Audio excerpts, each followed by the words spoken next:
It's very easy to work in Singapore.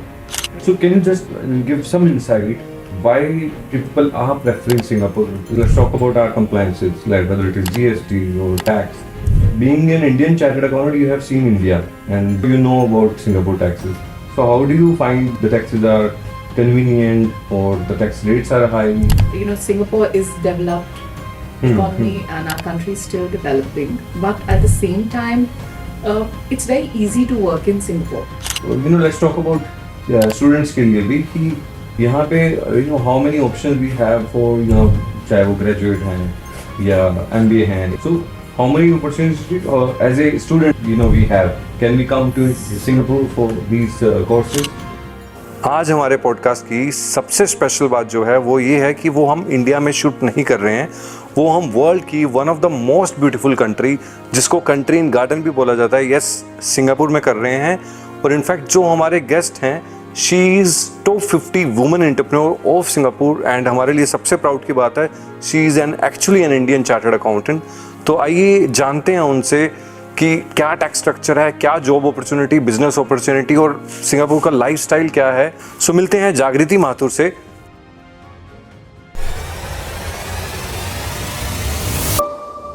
Hi Jagariti, how are you? Hi Ishant, I'm good. How are you? Oh, great. Great that you are here in our podcast.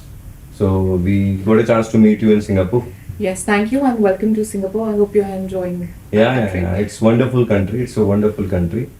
So Jagariti would like to understand from you. So you are an Indian chartered accountant. Absolutely. So when you shifted here? It's been 13 years for me now. I'm a permanent resident in Singapore now. Oh, great. So means you have seen the complete, you know about Singapore, you know lots of things about Singapore. Being a PR. Yes, I can say I know a bit more about Singapore. Oh, great. So what do you think that being an Indian chartered accountant, how, from business angle or from, professional angle, how you are finding Singapore? So how Singapore treating you? See, I would say Singapore has been very kind to me, treating me very well. I have my own business here. So I think Singapore values the professionalism and the professional advice and services that we have to offer. And it's been great being part of the Singapore business circle. We have good presence here. There are a lot of chartered accountants in Singapore. Some are practicing, some are working here. So I think the work environment in Singapore is pretty good. Oh, great. So if we talk about compliances, let's talk about our compliances, like whether it is GST or tax. So because being an Indian chartered accountant, you have seen India compliances, and being Singaporean, so you know about Singapore taxes. So how do you find the taxes are convenient or the tax rates are high? So I would say that Singapore tax system is very simple. It's much easy to work here and understand Singaporean tax structure and compliance structure than back home. So of course the difference comes in that Singapore is developed economy and our country is still developing. But at the same time, it's very easy to work in Singapore, right? So you can say that GST, we have a single tax rate for GST. Individual tax system is simple, corporate tax system is simple. There are not many taxes. They are super compliant, clean country, and they make sure that they've made compliance easy, so there are less defaults.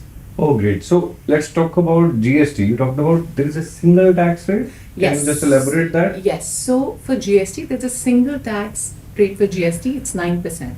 So for services, whatever goods and services that you have to offer in Singapore, it is simple 9%. Like in India, we have a tiered GST. Yes, we have 5, 12, 18, 28. Yes. So it becomes very complicated. And even the GST return, filing a GST return is very simple. The GST return itself is very simple. The form is in the simplified form and you can fill it online. You don't have to just, understand what is the tax structure, which rate do I need to apply, we really take a printout, check, and then you submit. So it just makes it very easy for you to be compliant. Okay, so you are saying that there is a single tax. Yes. So whether it is goods or any goods, you're talking about, Any good. for example, we have based on say luxury products, we have. Nothing. A single tax structure. For It's all. 9% for all. Okay, oh great. So whether it is services or goods. It doesn't matter. So that's wonderful because we have multiple tax rates. Yes. And that makes it very complicated. Yeah. Sometimes, we have to find out HSN code and understand what are the rates.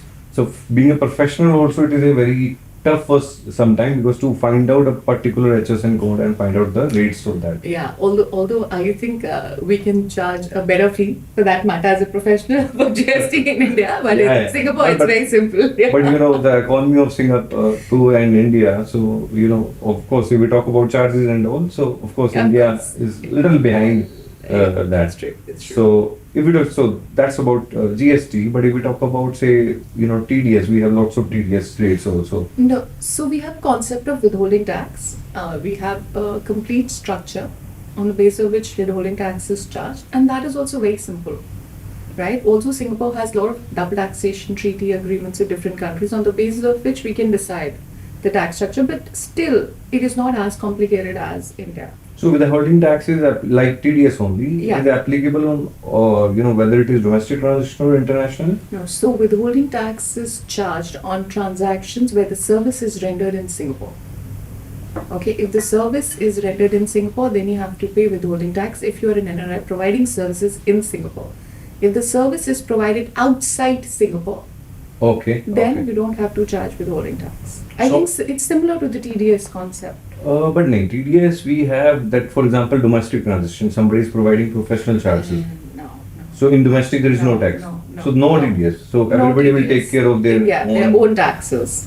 Their own taxes. That's wonderful. That's really wonderful because that's the impact on cash flow, Exactly. whether it is company or Absolutely. whether whoever Absolutely. running any kind of services. Absolutely.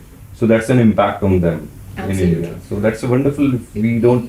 So Yeah. what I understand is there is actually no TDS in here. Domestic, no. International, yes. International, that too, if the services provide. So, Provided in for example, like we provide service in Singapore or in India for Singapore clients. So No. that's not applicable on us No. Because we are providing Providing it in services India. in India. So that's so it's like physically providing Yeah, services right. and If the service is provided here, the original services here, then otherwise, no withholding tax. oh, that's really wonderful. And what about corporate tax? See, corporate tax again, the same thing. See, if the service is provided in here, right, then Okay. you have to pay a corporate tax for any income that you're generating in Singapore. You need to pay tax on that if you're a Singapore tax resident. And what's the average if we just No, if you can- it's for corporate tax. It's 17%. straightforward. Yeah, it's 17%. So whether it's a high income or low income. No. No It's low not. turnover. For business, it's 17%. Now, with introduction of global tax, Singapore is also party to it. So any MNE, I mean, see, with a revenue of 750 million euros and above, of course, we have a different tax system for them, which is 15%, which is a global tax. They're also part of that. But yeah, we already have a 17% in place, so I don't think it makes much of a Okay, difference. so it's 17% flat. Yeah, flat tax. Flat for businesses. So, for Businesses. example, being a proprietor, if you're running a business, No, so proprietorship is that then you come under individual. so it does not come So, under corporate. yeah, So it under is corporate like tax. private So, limited Private limited. or LLP or yeah, that. that kind of LLC. That kind of LLC. setup. Yeah, definitely. Has 17% tax. For sole Hmm, prop, hmm. you have your individual tax brackets. You have a form which you file. You follow the individual tax filing guidelines. Oh. So that is also very simple. So from that angle also, what I can see is again the corporate tax is much lower than the India as compared to India. So it ranges from 0 to 24%, and then 24% tax is on income above $1 million. $1 billion. With million. $1 million. $1 million. Then it's 24%. You're talking about PAT. About the PBT. Uh-huh. Profit before. No, I'm not. I'm talking about individual taxation. The tax slab is from 0 to $1 million. 1 million. Yeah. So tax Is rate is 0 17? to 24%. No, it's a individual tax slab for individual taxation. For For corporate tax, it's 17%. Okay. So for corporate it is flat 17. Flat 17%. And for individual it is if your income is around 1 million. From less than- 20,000 to, so up to 20,000 there's no tax, and from then 20,000 and above. 20,000 means around 12 lakhs there is no tax. You can say roughly, Roughly. and then up to $1 million then or above, then there's a progressive tax rate. progressive tax which rate. we follow. Fairly. Yeah, it's a slab, just like we have a slab in India. In India, but it is 17 and 20 goes to 24, and for business it is 17 only. For India, So it goes from 2 to 24 individual tax slab. 2 to 24. Yeah. So see, we have different slab rates, right? Okay, So good. for individual taxation, up to 20,000, there's no tax. Then the rates vary from depending upon Depending on which income. their income. So, It so what I reaches can understand from you is for corporate it is flat 17. For individual it is a slab rate It's- starting from actually 0 to Yeah. 24. Yeah. And 24 comes only when there is income is above 1 million. $1 million. dollars. So that's wonderful. $1 million means around 6 year. Yeah. 6 crores. If your About income is 6 above crores. 6 Yeah, year. yeah. Otherwise it is 20,000 to till 12 lakh there is no. Yeah, and tax. trust me, if my income is 6 crore, I won't mind paying 24%. Correct. So in India, people are paying surcharge also, And taxes lot of also, things are there. and higher tax rate for Yes, it's higher income. 30%. 30%, correct. And roughly comes out to be 33 point something. Yes, with surcharge, and then there is on higher income there is Right. a higher surcharge also. That's true. That's wonderful to understand, about lots of taxes.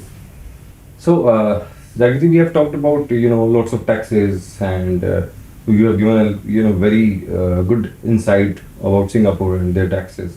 So let's talk about, is how big the opportunities are for, let's talk about jobs. So first, that, how many jobs are there for finance people? So can anyone from India can apply for jobs in Singapore, or how does it work?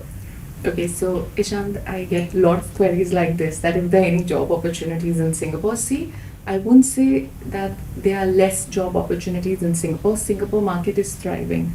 But at the same time, because of its location, Singapore government has to maintain a balance.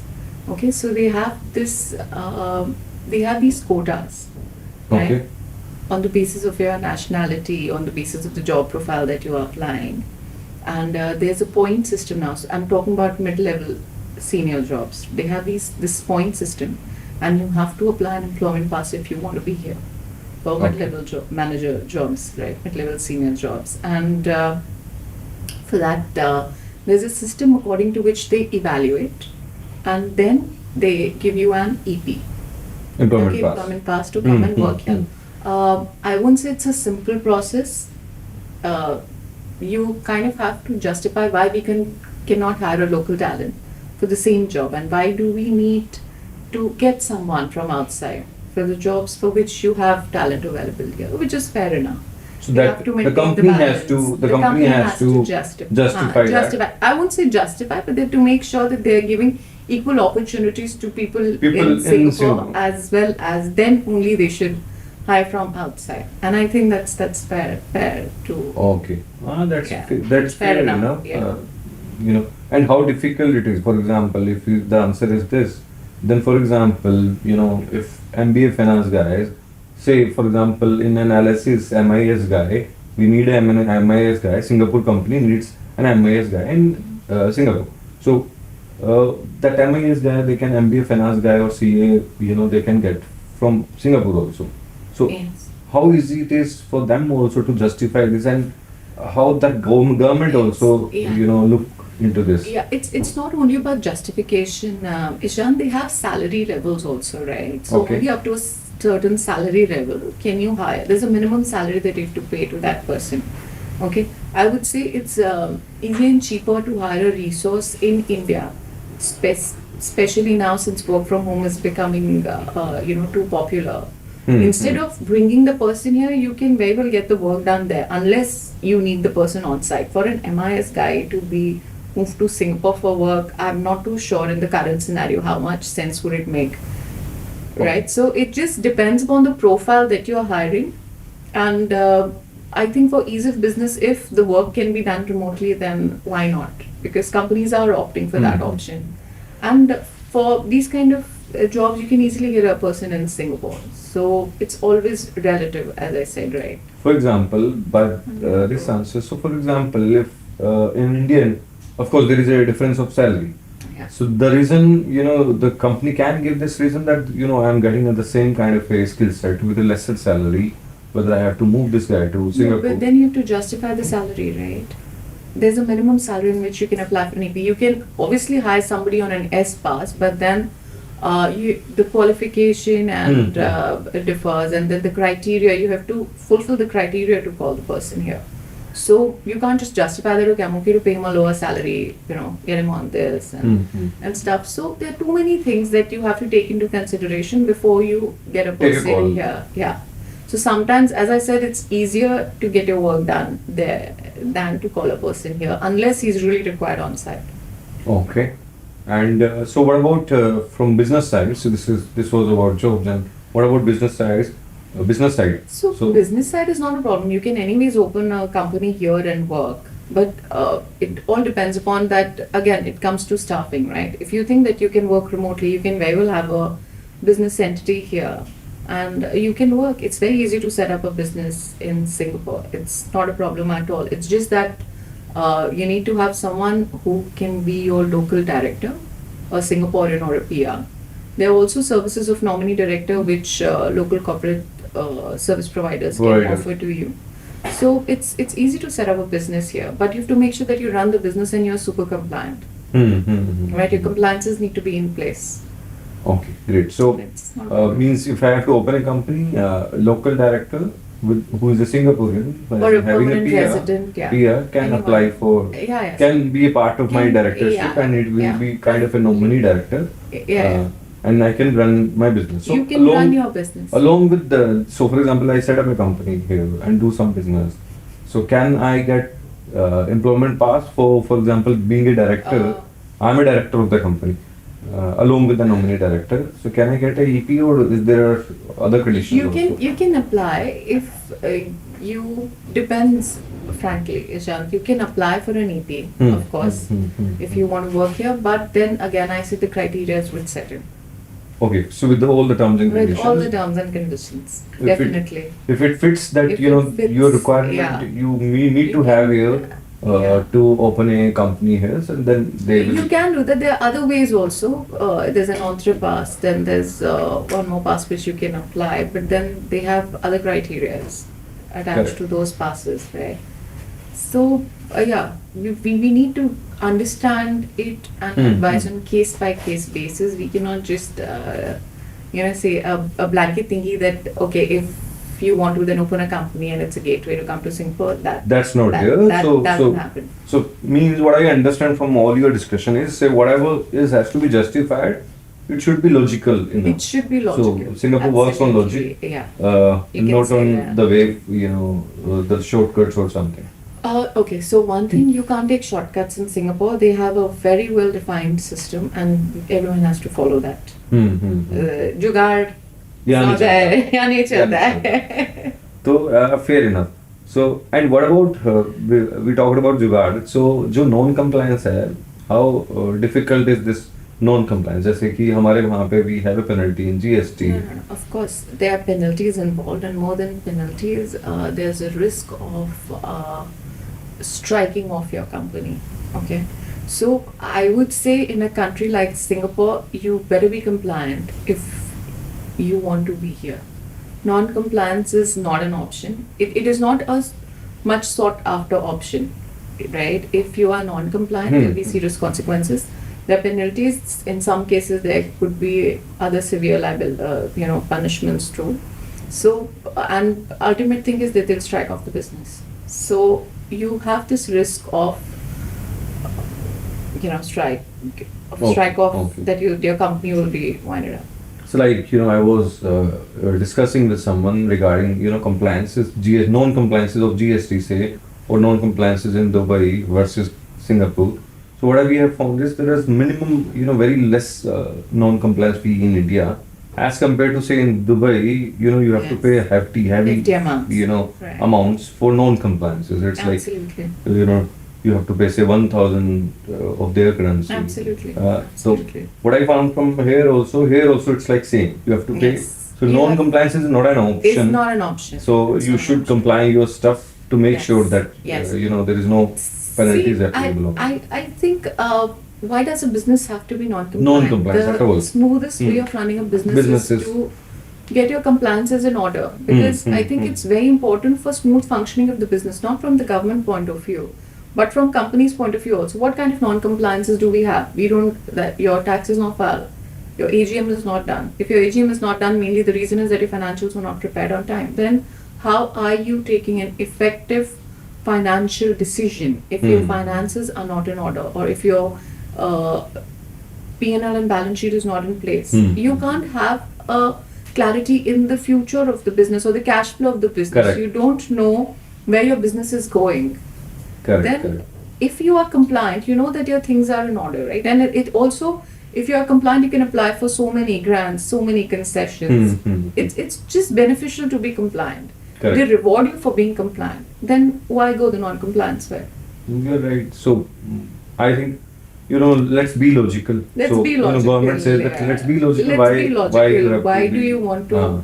There's a system. Just follow that. Why do you want to move away from the system and be the hero Correct. Correct. or the sacrificial lamb, for that matter? Because you'll be out of business if you're not Correct. compliant. And how easy it is, or how difficult it is to, if you have any issues, or if you have any, compliance requirement, how easy or difficult it is to connect with the government people, officials. It's very easy. It's It's very very easy. easy. They have these helplines where you can call and clarify your doubts. They if you pick have your call? any issues, they pick your call. Yes. Okay. Sometimes, of course, they are not on your beck and call that every time you'll call they'll be ready. Okay, tell me what is your problem. But it is not difficult to get in touch with them. You can call them, they are available, they'll help you. We have chatbots, so some of the queries can be answered by chatbot. It depends upon the nature of query that you're answering. So overall, it's not very difficult. As So, difficult as it is in India. it is in comparison, very- yeah. So your query gets answered in 2 to 3 working days, or in some cases they tell you, it's like 5 days or something like that. So they do get back to you, or you call them and they are there to answer. But just you have to make sure that you're calling at the right time, or maybe expect 1 or 2 day delay if need, if But you get the answer. something, but you get the answer. You can't. You say can send them an immediately, email also, or you can. You can connect with them over an email. Even in IRA's portals, they have an option where you can write an email or a message to them and they respond with. Of course, not immediately, not within 24 hours, but you do get a response in 2 or 3 days or so. But for example, if I'm asking any questions on query on phone, so how effective or how correct can we trust on that phone call that this is the Yes, answer, we I can. got it? We can Okay. trust on the phone call. People who are there are officers who know over there. So they are capable enough to. They're capable to give you the advice. We Okay. can follow that advice that is being provided by the customer care, as you said.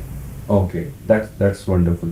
So we have talked about lots of compliances now. So let's talk about startup system, ecosystem. Sure. Like in India, so startup ecosystem, or startups are growing like anything. So Yes. the billion-dollar companies are as of now growing from India only. So coming out from India only. Unicorns. And, yeah. So how it works in Singapore? How is it working in Singapore?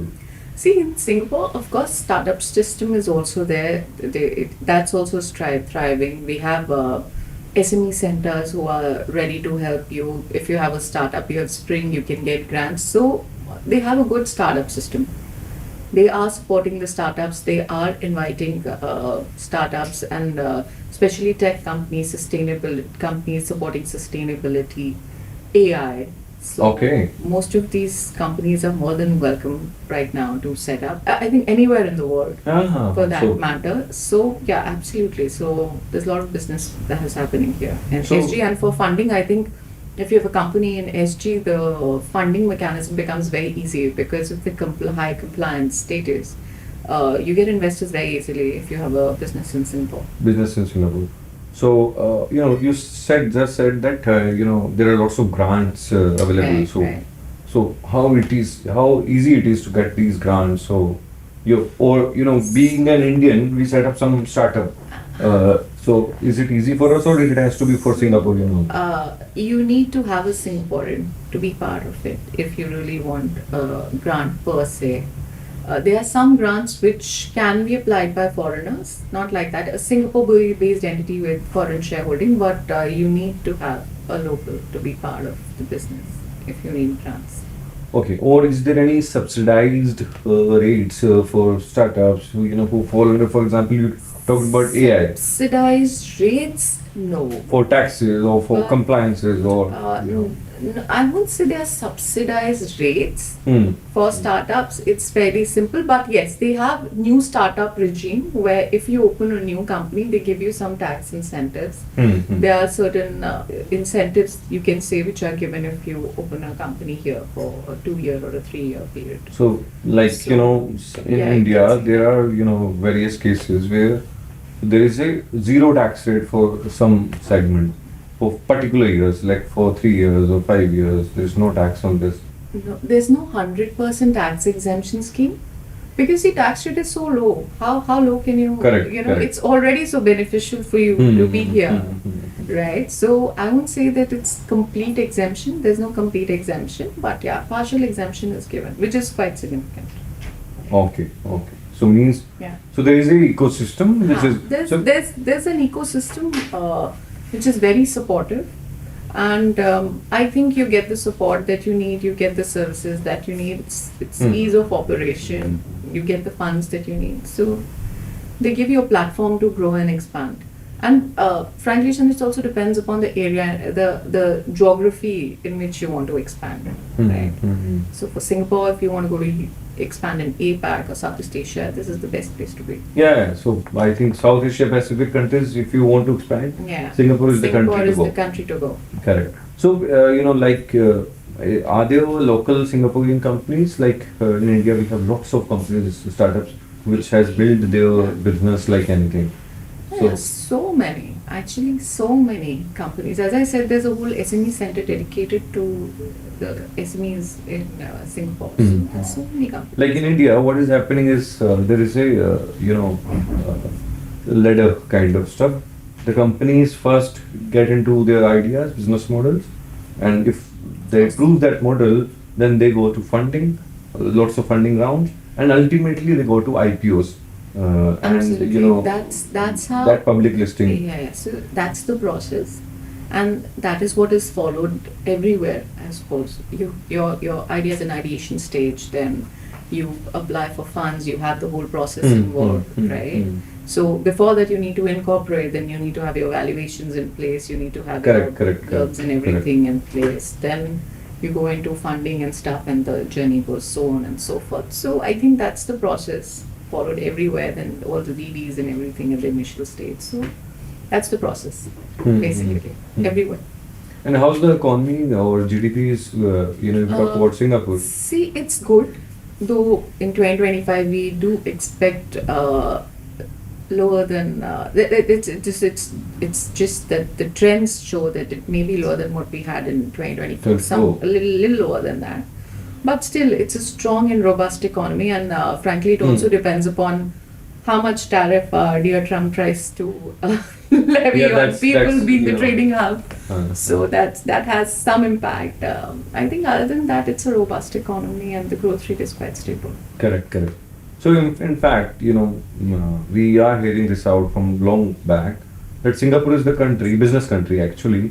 People across world, if people do business in Singapore, starts business from Singapore, or in fact, we know a few Indian companies who are based, registered office is in Singapore, and then they work across the world.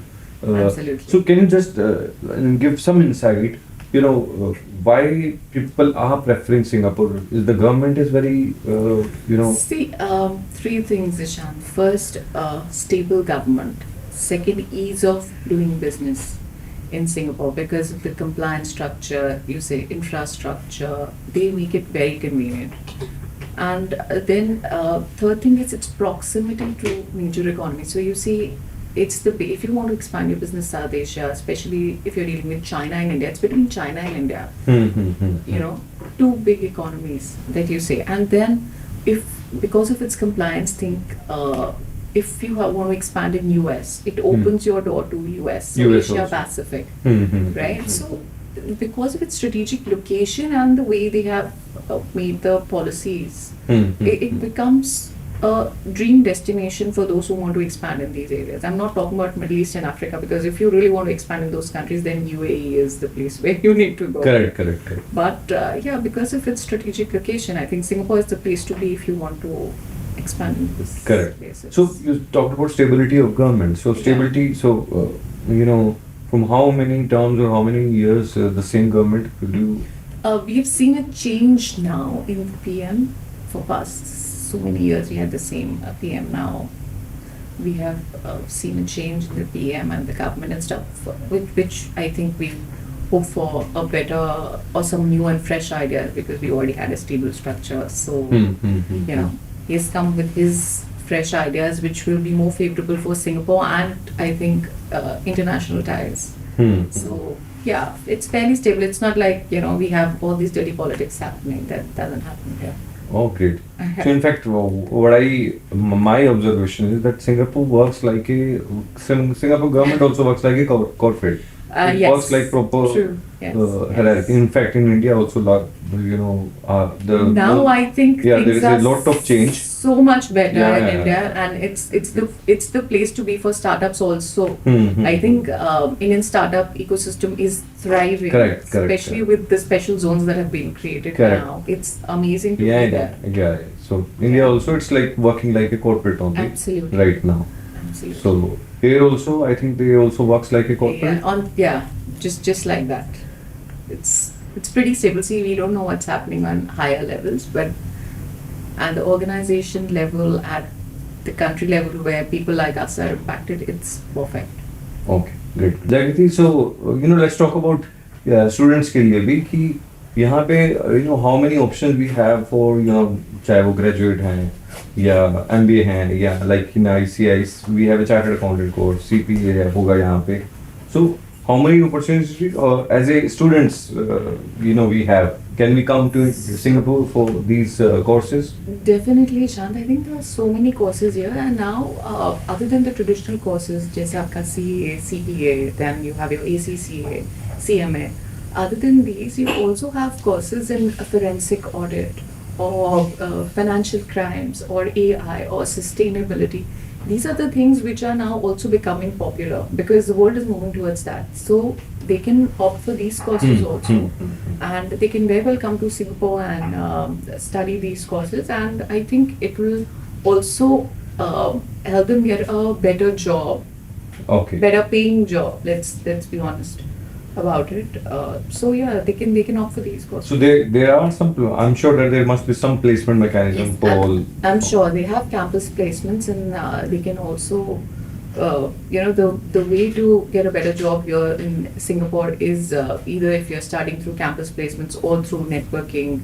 There are different job sites where they can apply. So there are a lot of ways they can. I think from that angle, if somebody is studying from Singapore, so there will be higher chances that they get settled in Singapore, or they get some jobs in Singapore. Interestingly, those people who study from Singapore, the trend that I have seen, and I've seen a couple of them in my family, and my friends circle, they study in Singapore, and the job prospects for them become better in, say, Australia or US or other Multiple countries. Because Singapore being a financial country. Yes, and they also have different exchange programs where they can have an experience of studying in different countries. So exchange program means they can go to they other can countries. Go to either US, UK, I've seen the trend of US and UK more, so I'm talking about those, even Australia.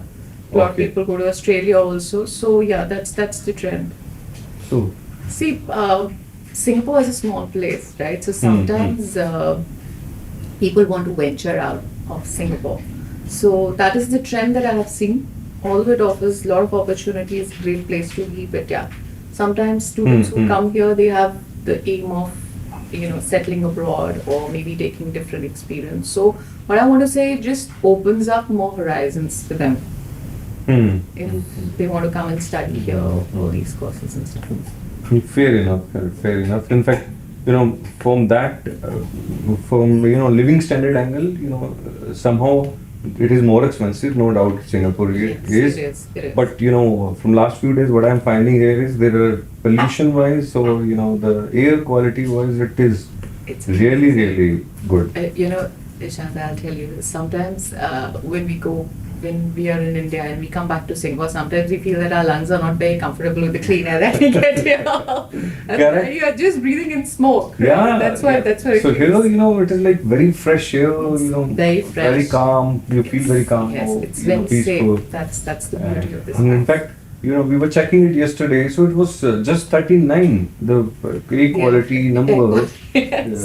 is 39 only, which is AQI which is really, we haven't never seen that in India. Exactly. So it's really good.